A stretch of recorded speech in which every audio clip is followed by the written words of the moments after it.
अस्सलाम वालेकुम व्यूअर्स, आप देख रहे हैं यूट्यूब पर चैनल ज़िद्दी अमलियात और मैं हूं आपका शहबाज अब्बास। व्यूअर्स, बहुत सारे दोस्त हैं, अहबाबों को सबको कहना चाहता हूं मैं, मेरी गुजारिश है, कमेंट में लोग नंबर देते हैं, कहते हैं कि हमारे साथ रब्ता करो, जो शहबाज अब्बास के साथ रब्ता करना चाहते हैं इस नंबर पर रब्ता करें। वो सब झूठ फराड है दोस्तों। सब लोग झूठ बोलने के लिए, पैसा कमाने के लिए मेरी वीडियो के अंदर कमेंट के अंदर अपना नंबर दे देते हैं। मेरी गुजारिश ये है उनसे दोस्तों कि वो उन पर तवज्जो ना करें, ना ही उन्हें SMS करें, ना ही उन्हें जवाब दें। आप दोस्तों, अमल करने से पहले आपको जान लीजिए कि आपका दिल पुख्ता होना चाहिए, दिमाग कंट्रोल होना चाहिए अपना। आपके दिमाग में गलीज़त ना हो, सेक्स ना हो, बिल्कुल साफ़ सुथरा दिमाग हो, कोई लड़ाई झगड़े वाली बात ना हो, बिल्कुल साफ़ सुथरा हो।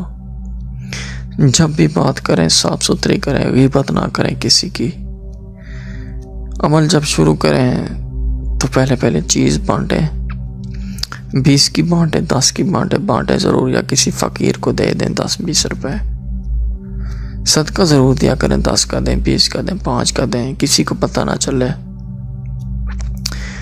तो ये तस्कीर है सुर्ख औरत, सुर्ख औरत, अज़वा शहीन की कसम, हाजिर शो वरना तेरी माँ को 70 बार तलाक। 700 मरतबा रोज़ाना पढ़ना है 7 दिन। ये रात को आपने 12 बजे पढ़ना है दोस्तों। 7 दिन के बाद ये सुर्ख औरत हाजिर होगी। इससे कोरो करार लें, आप निशानी लें। ये निशानी के तौर पर आपको एक बटन सा देगी, जैसे रिंग हुए करते हैं।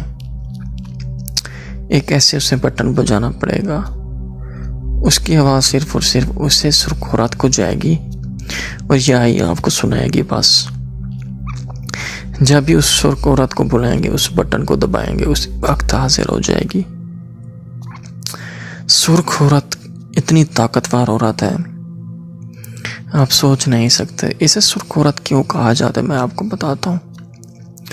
इसकी आंखें सुर्ख हैं, इसके पाँव, इसकी आंख सुर्ख है, इसके कान सुर्ख हैं। इसकी ताकत इतनी है कि ये अपने हाथों से एक 4 व्हीलर कार को, 4 व्हीलर जीप को उठा सकती है, इतनी ताकत है इसके पास। और ये रोज़ाना इसकी जो खुराक है एक भैंस जितनी है, इतनी चीज़ें खाती है ये। इसी तरह ये ज़्यादातर समंदरी मखलूक खाती है और ज़्यादातर वहीं रह जाती है दोस्तों। इसमें इतनी ताकतवर है, इतनी ताकतवर है, आपके अंदर अकल दंग रह जाएगी बिल्कुल। 7 दिन का अमल है, अपने हिसाब लगा के करना है। किसी चीज़ की समझ नहीं है दोबारा पूछ सकते हैं।